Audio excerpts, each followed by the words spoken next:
আজকের ওয়েদারটা এত সুন্দর, ভগবানও সবার প্রতি কৃপা করেছে। এত সুন্দর ওয়েদার, আজকে সারা দিন হাওয়া হয়েছে এত জোরে জোরে। সকালবেলায় উঠে আজকে ফুলগুলো তুলেছি। আর আজকাল কী হয়েছে বলুন তো, আমাদের গাছের ফুলগুলো আমরাই পাচ্ছি না, লোকে বাড়ির দরজা খুলে এসে চলে যাচ্ছে। তো কিছু করার নেই, আজকে সকাল সকাল উঠেছি, সবাই দেখেছে, সেই জন্য আর কেউ আসেনি ফুল নিতে। যাই হোক, এখনও ফুল গাছে রয়েছে।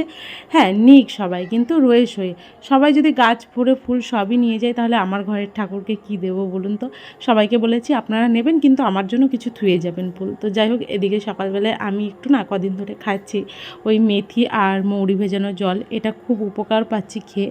তো যাই হোক, খাওয়া দাওয়ার পর এখন আমি সকালকার বিছানাটা তুলতে এসেছি, তার সাথে সাথে ডাস্টিংটাও সেরে নিচ্ছি। আর আজকাল সকালে স্নান করছি না, কিন্তু খুব সমস্যা হচ্ছে জানেন তো, আগের মতো রুটিনে এসে ভীষণ সমস্যা হচ্ছে। যেহেতু আমার ঘরে গোপাল রয়েছে, সকাল সকাল পুজো না দিলে ভীষণ অসুবিধা হয়, কারণ ওই ঠাকুর শুয়ে থাকবে, শয়নে থাকবে, আর আমি এদিকে চাটা খেয়ে নেবো, এটা আমার একদম ভালো লাগে না।